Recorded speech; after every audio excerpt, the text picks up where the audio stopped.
Lonely rancher found a captive Apache girl in the desert, and he fought to give her a new life. The night over Red Mesa, flats burned like a furnace. Heat shimmered above the cracked earth, and every gust of wind carried the scent of iron and scorched grass. Liam Rourke was dousing the last sparks by the horse corral when he heard it, a sound too frail to belong to any beast.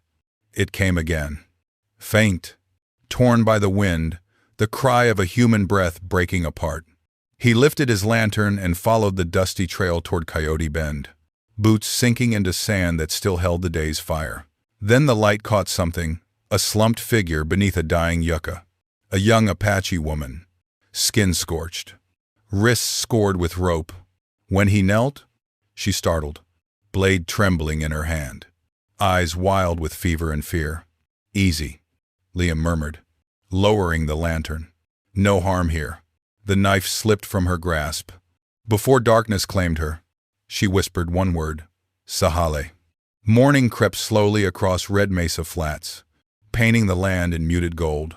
The sun rose heavy and red, its light pooling over the scrub and yucca, over the cracked bed of Dry Willow Creek, now nothing more than a scar of dust through the valley. Liam Rourke stood at the cabin door, hat shadowing his eyes, a tin cup steaming in his hand. He'd built this cabin after leaving the cavalry, one room of pine boards and solitude. The war had given him a steady hand and a restless conscience. Both had aged him beyond his 35 years. Inside, the air smelled of boiled herbs and smoke. On the narrow cot, the woman he'd found still lay unmoving, a sheen of sweat over her temples.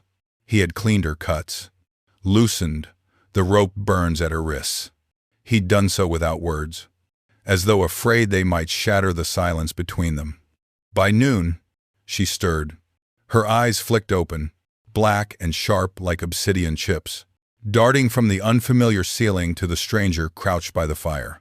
She tried to push herself up, winced, then froze when she saw the scar along his forearm, a pale, puckered mark that only soldiers carried. Liam caught the movement. He didn't hide the arm. He just said quietly, "Water's there." His voice was deep but calm, the tone of a man who'd long given up explaining himself. He rose, poured a ladleful of water into a tin cup, and set it near her hand. "You're safe here," he said after a moment. For now, the words did not comfort her. Her gaze swept the small room, the rifle leaning by the door, the saddlebags, the folded army coat tossed carelessly over a chair. Everything about him smelled of soldiers, of men who had burned her people's homes. She did not touch the cup. He didn't insist. He stepped outside to check the horses, leaving the door half open so the breeze could breathe through.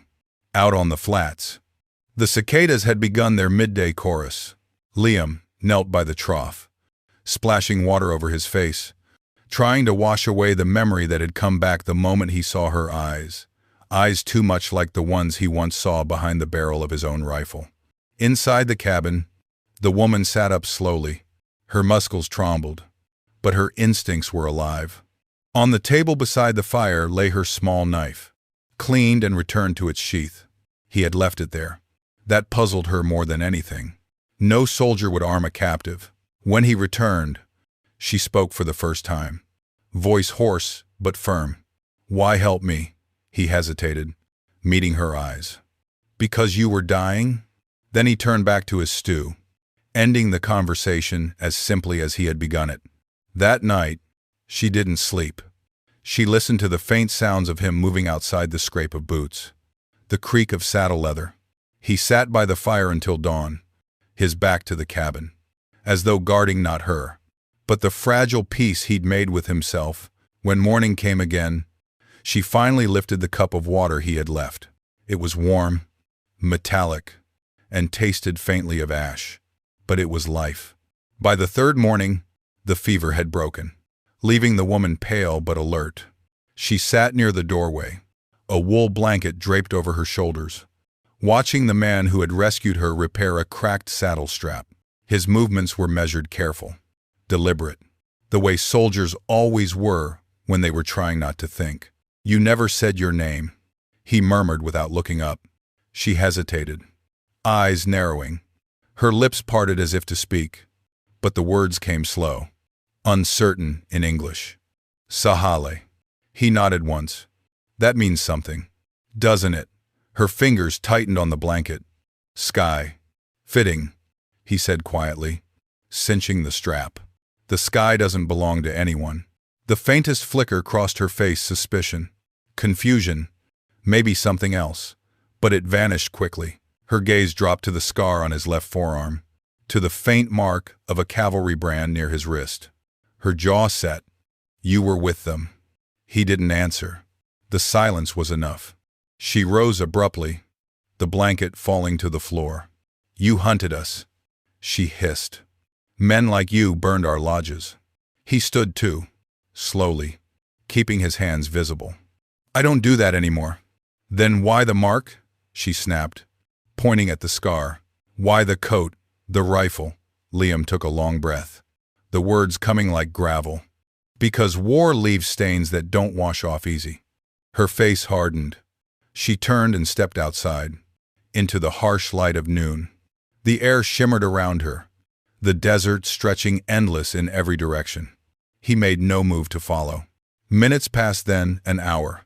The horizon rippled with heat, and wind began to lift the sand in small, stinging swirls.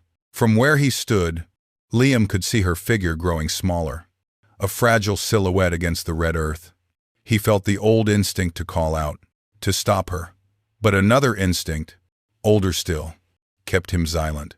When night fell, he built a fire higher than usual, stacking it with mesquite wood until sparks hissed into the sky. On the porch, he laid a folded blanket, a tin of beans, and a knife hers, freshly sharpened. He waited until the coyotes began to sing before he went inside. Near midnight, he woke to the sound of the door creaking open. Bare feet brushed against the wooden floor. She stepped in quietly, wrapped the blanket around her shoulders, and sat by the dying fire. For a long time, neither spoke. The wind moaned against the windows. The horses shifted restlessly in the corral. Finally, she said, her voice softer now. You could have stopped me. Liam turned toward her. Wouldn't have changed your mind. Her eyes met his, no longer burning with hatred, but with something more uncertain. You are not like them, he thought for a moment, then answered with quiet honesty. Maybe I was, but I'm trying not to be. The silence that followed wasn't heavy this time. It felt like the first breath after a storm. She looked down at her hands, at the small cuts and scars that mapped her survival. Then, almost to herself, she whispered, then maybe we both are trying. Outside, the wind shifted, carrying the faint scent of rain from far away. And for the first time since she had come into his life, Liam Rourke felt the weight in his chest ease just a little. Days folded into one another beneath the relentless sun. The land around Dry Willow Creek stayed silent, except for the hiss of wind and the rustle of mesquite leaves. It was a hard place, a lonely one, but for the first time in years, Liam Rourke wasn't entirely alone. Sahale moved through the cabin like a wary ghost at first. She spoke little, watched everything. He learned not to crowd her, not to ask too much. Instead, they shared silence, the kind that grew lighter, not heavier, as the days passed. She mended the old shirt he'd torn at the sleeve, grinding her teeth at his awkward stitching before. He repaired her worn moccasins with a strip of saddle leather.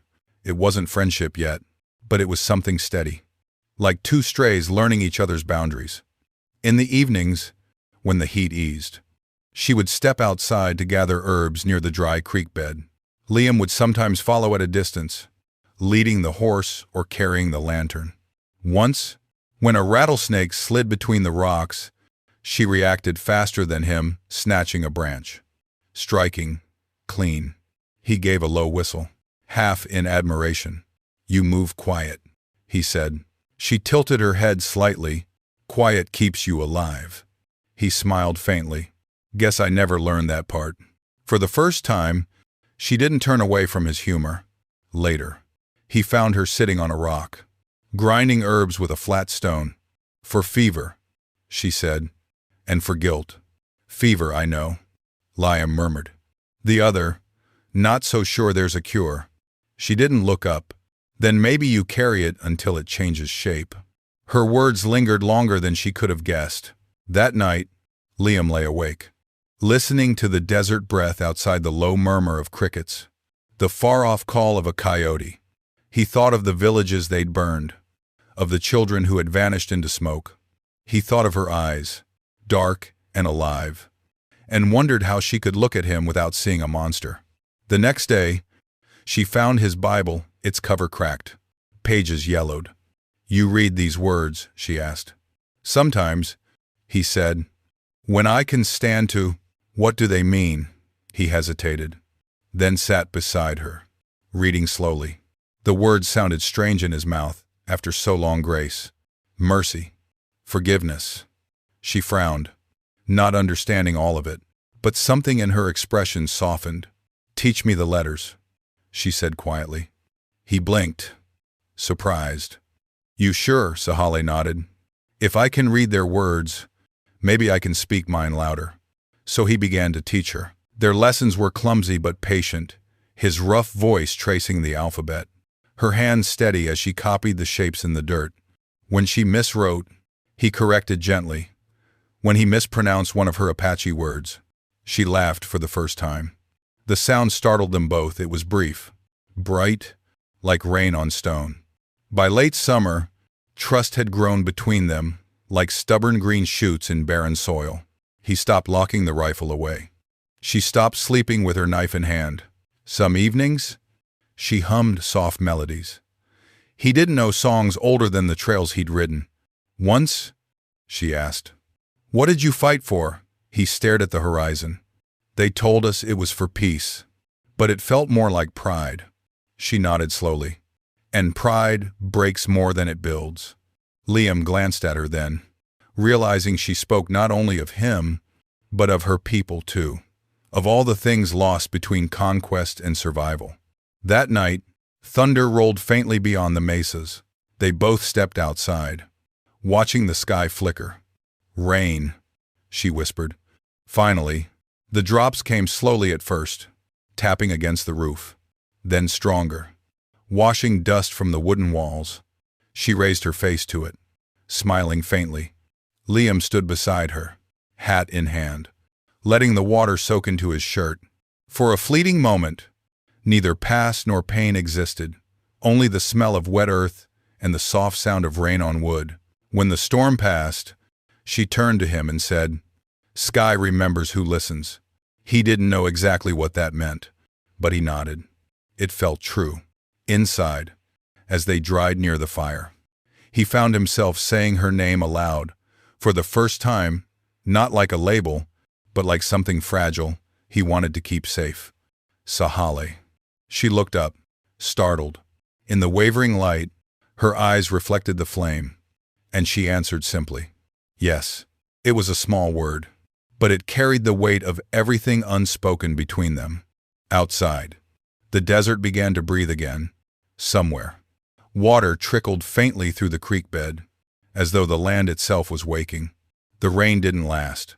Within a week, the ground cracked again, and the air grew thick with dust. But something in Liam had changed. He moved with purpose now, tending fences, gathering supplies, as if a new season were coming.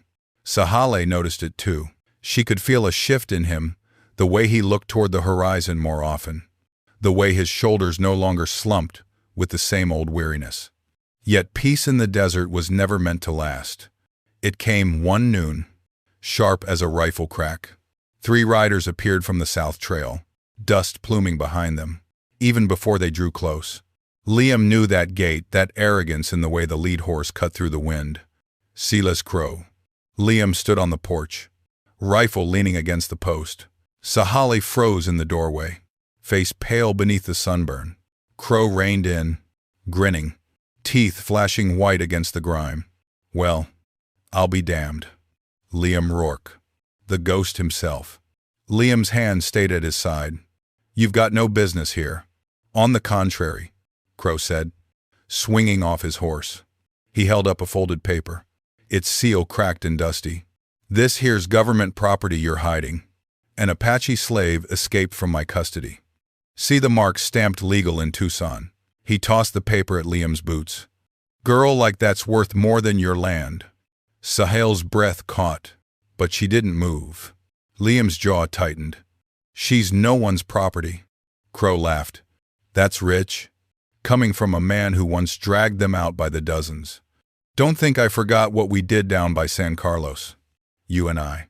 We made a fine living off that dust. The words hit harder than the heat. Liam felt the shame rise. The memory clawing back the raids, the orders, the screams. Those days are done. Maybe for you, Crow sneered. But business is business. Hand her over. Rourke, don't make this ugly. He took a step forward. And in that single heartbeat, Liam moved. The rifle came up one motion, clean and sure, and the report cracked across the flats.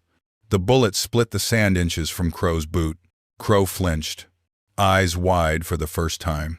Liam's voice was steady, cold. Next one won't miss. The silence that followed seemed to swallow the world. Then Crow spat into the dust.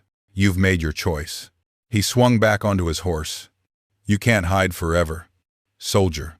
When the riders disappeared beyond the ridge, Sahale stepped out slowly. They will come back. I know. He began packing water, ammo, dry rations. Every movement was precise, practiced.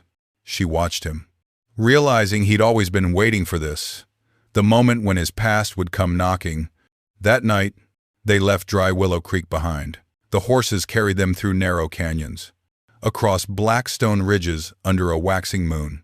By dawn, they reached the mouth of Black River Canyon, a place Liam knew from the war, where the cliffs hid more secrets than graves. They built a small camp beneath the overhang, far from the trails. The river below whispered weakly against the rocks, its voice like wind through bone. For a while, it seemed safe. They hunted rabbits, gathered roots Sahale recognized, and shared quiet meals by the fire. But safety in such a place was fragile. One evening, while setting traps near the river, Liam slipped on the wet stones. A jagged branch tore into his shoulder, not deep, but enough to fester. By nightfall, fever took hold. He tried to mask it, but by the second day, he was delirious, muttering half-coherent words from old battles. Sahala sat beside him, eyes glistening in the firelight. Hush, she whispered, pressing a cool cloth to his brow. No spirits will take you. Outside, thunder rolled again faint, then closer. She gathered sage and dried herbs, crushed them, burned them in a clay bowl. The smoke rose in pale ribbons, carrying the scent of home. Then she sang a low, trembling song. Words from her mother's tongue, a song to call the rain. All night she sang. When dawn broke, the sky opened. Rain poured down the canyon walls, washing away dust and ash, drenching the parched earth. Liam stirred, breath deepening. His fever broke under the touch of the storm. When he finally woke, the world smelled of wet stone and life. Sahale sat by his side, hair damp, exhaustion in her eyes. You brought the rain, he murmured, voice hoarse. She smiled faintly. No, you just stopped fighting it. He tried to speak, but she shook her head, pressing a finger to his lips. Sleep, the sky listens when hearts do. Outside, the river swelled, filling its old channels again. And for the first time in years, Dry Willow Creek flowed, even if only in his dreams. When the fever finally left him, the canyon had already changed. The river now whispered through the rocks, silver under the morning sun, and the air smelled of damp earth and sage. Liam sat propped against a boulder, a blanket over his shoulders, weak but alive. Sahale was kneeling by the fire, drying strips of rabbit meat, humming under her breath. He watched her quietly for a while. The way her hands moved, careful, precise, reminded him of the nurses who used to patch soldiers together. But there was something else in her motions, grace, patience, a rhythm born of living close to the land. You stayed, he said finally, voice still rough. She didn't look up. Where else would I go? He gave a faint smile. Away from me. From what I was. At that, she lifted her gaze. You are not what you were. If you were, I'd be dead. Her words struck deeper than any bullet could. He looked away, ashamed. But she didn't let him retreat. The men who did those things, they were not alone. She continued softly. Our people have ghosts, too. Anger, revenge, pride. All carve the same scars. He stared into the fire, hearing the distant drip of rainwater from the cliffs. You talk like forgiveness is easy. No, she said, forgiveness is heavy. That's why we share it. For a long while, neither spoke. The canyon seemed to hold its breath. Then Sahale reached into her satchel and pulled out the small, battered Bible he'd once used to teach her the alphabet.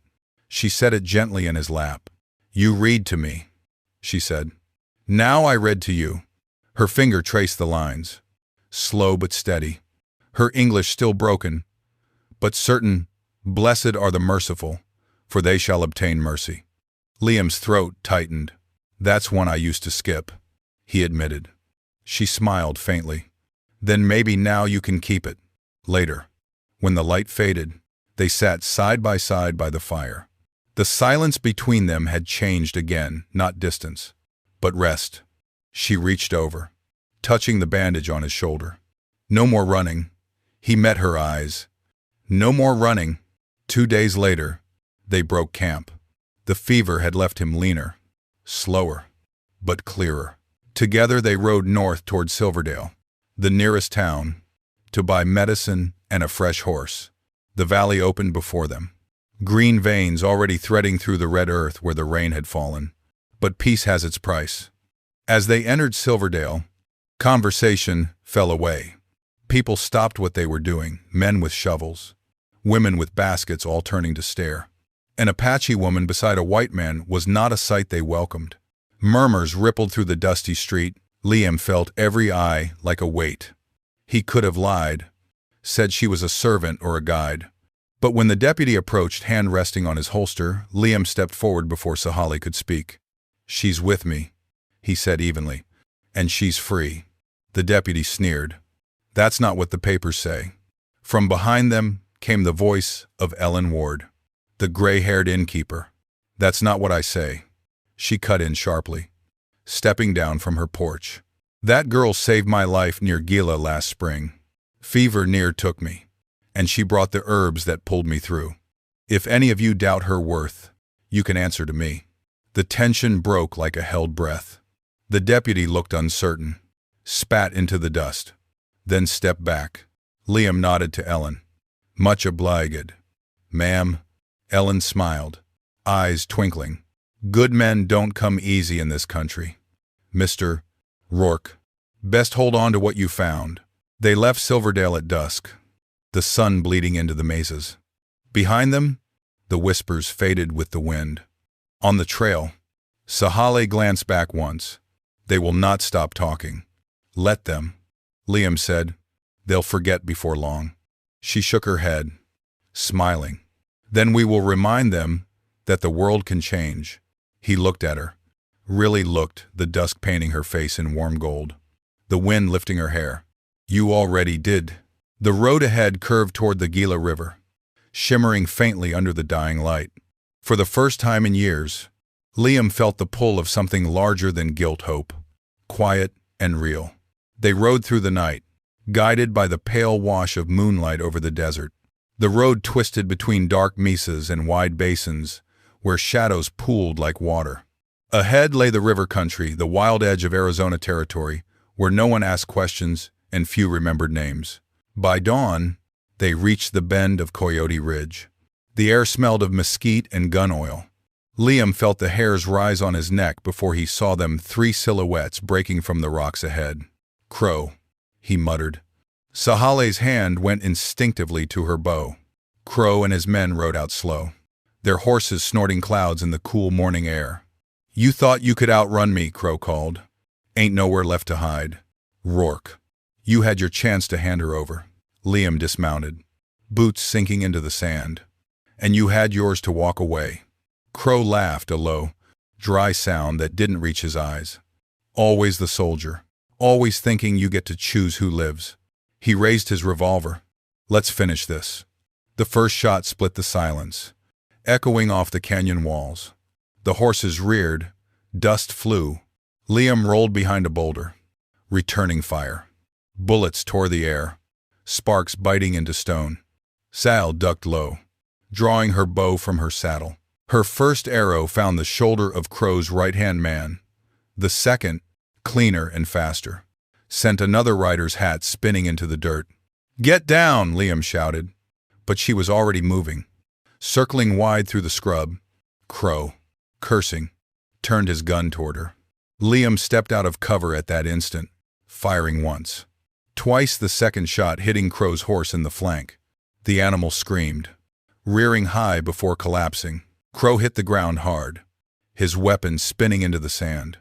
He looked up, dazed, bleeding from the temple, and saw Liam standing over him. "You could kill me," Crow rasped. "Like you killed them all before." Liam's finger tightened on the trigger. For a heartbeat, the old rage, the soldier's reflex flared hot and sure. Then Sahali's voice cut through it. "Enough." "Liam." He turned. She was standing a few paces away, bow lowered, eyes steady. No more ghosts. The wind gusted through the canyon, scattering the dust between them. Slowly, Liam lowered the gun. "Go," he told Crow. "If I see you again, it ends different." Crow staggered to his horse, clutching his side. "You'll regret this," he hissed, but his voice was hollow now. He rode away, disappearing into the glare of the desert. When the silence returned, it was heavy but clean like air after a storm. Liam sank to his knees, breath ragged. Sahali came to him, pressing a hand to his shoulder. "It's done," she said softly. He nodded, though his hands still trembled. "You saved me again." "No," she whispered. "You saved yourself." They buried the spent shells in the sand, erasing the last trace of violence, and rode west until the sky deepened into violet. By nightfall, they reached Gila Crossing, a place of pale dunes and quiet water. There, on a small rise above the river, they built a shelter of cedar and mud brick. Days passed in the rhythm of small things fetching water, tending fire, sowing corn seeds Sahali had carried in a pouch. The sound of the river replaced the echo of gunfire.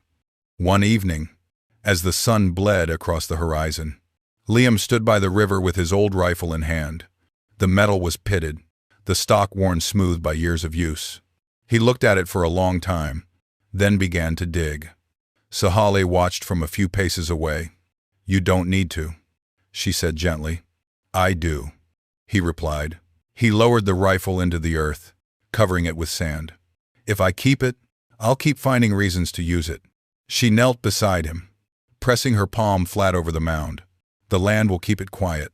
Let it rust into the soil." He looked at her. The glow of sunset caught in her hair. "You think the land can forgive," she smiled faintly. "The land forgets nothing, but it teaches you to live with what it remembers." He nodded, his voice low. And you, Sahali, turned toward the horizon, where the sky met the red earth. "I will stay," she said simply. "Here, the wind speaks softer. Maybe one day. It will carry our names kindly." Liam reached for her hand. She didn't pull away. That night, under a field of quiet stars, they sat before their small fire. The scent of sage drifted on the air, the sound of water lapping nearby. For the first time, the silence between them was peace, not exile. Weeks later, the first shoots of corn broke through the soil thin, green, stubborn. The rains returned, filling the creek that wound past their cabin. Dry Willow Creek was no longer dry.